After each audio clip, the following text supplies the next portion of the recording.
Connie Willis, the podcast. Taking you into new ways of thinking, even providing answers to questions you've often pondered. Connie Willis, the podcast. This is a Connie Willis exclusive. Whistleblower. What you're about to hear has never been heard anywhere else. This is Connie Willis, the podcast. Connie Willis back with the private military, government contractor, and U.S. Navy Special Warfare veteran. Robert Treat is with us discussing his life, his background, and what he sees for the future and what he has learned along the way that he's going to tell us about. Whistleblower, informant, these are the names that a lot of people will tag on to him. It's Robert Treat, as well as deathbed confession. However, he's got a chance to make it through. Go to the GoFundMe that is in the description. Take a look, see where you can help.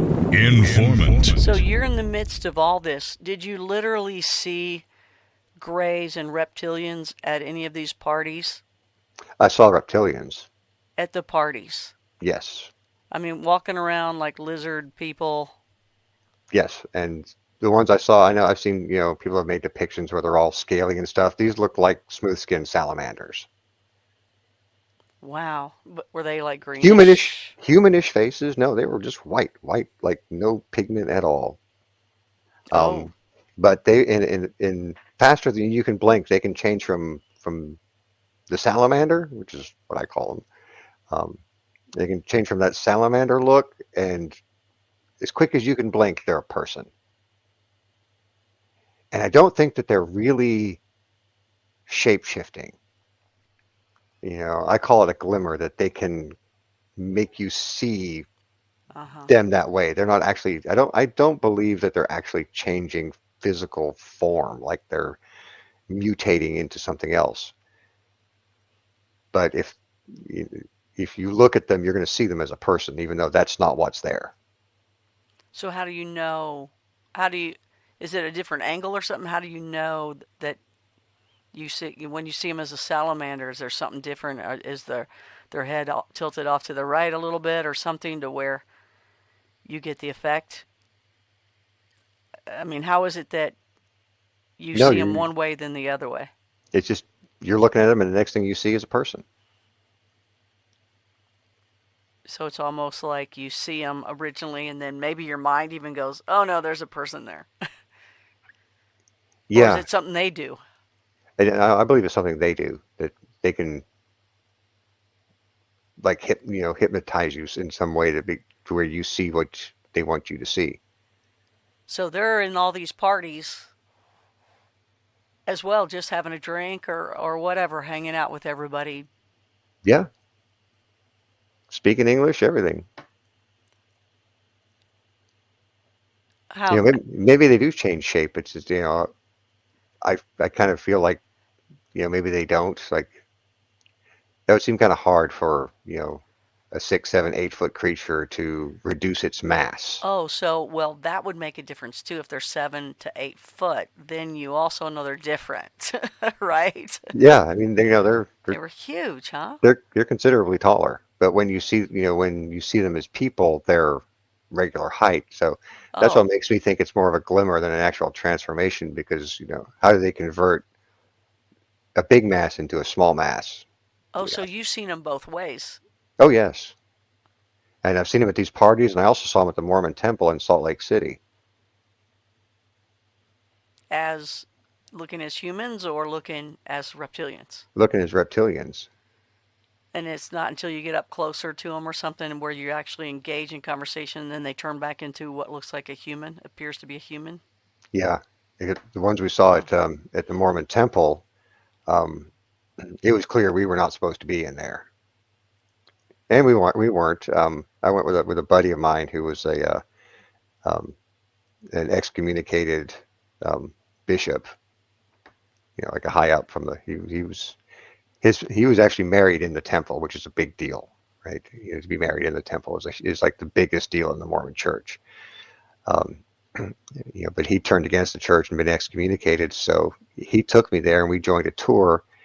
And then we jumped the tour, and he took me into the holy sanctum where the wedding ceremonies take place, because he wanted to show me how weird it is. The Mormon wedding ceremony in the temple is really weird. There's this white curtain that goes from the ceiling all the way down to the floor, and it's got these two slits in it.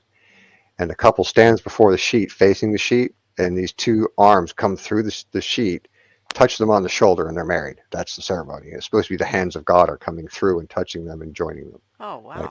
Okay. That's the secret ceremony of the Mormon marriage in the temple. And so he takes me in there, and there's two of them in there, and they're both salamander looking. And right as we were looking at them, they changed into people. I didn't say a word, but Tony, he points and he says, "I saw that." Right? Right as he said, "I saw that," there were no doors in the back of this room. None. I'm absolutely positive there were no doors in the back of that room. Suddenly there materialized two doors, one in each side, one in each corner of the back of the room. Those doors opened up, and it was just like a flood of black suited security guards. It came bursting through there like the Smiths in the Matrix, like, not even kidding. There were dozens of them rushing towards us, and I was already running. I didn't even wait to see if Tony was behind me. He was. And how'd you even get in? We just walked in. So they weren't that good. This is a Connie Willis exclusive on Connie Willis, the podcast. And how'd you even get in? We just walked in. So they weren't that good because y'all just walked in. Oh yeah, that was one thing I was also known for when I was younger. They called me the ghost because I would just appear in places I wasn't supposed to be. Oh, okay. And they're like, "How did you get in here?" I'm like, "I walked." You just act like you belong. Yeah. And you hardly ever get questioned. You can walk down the corridors of power almost anywhere, and if you look like you belong there. Yep. Being unnoticed. Yeah. So it's amazing who you can follow through a secure door.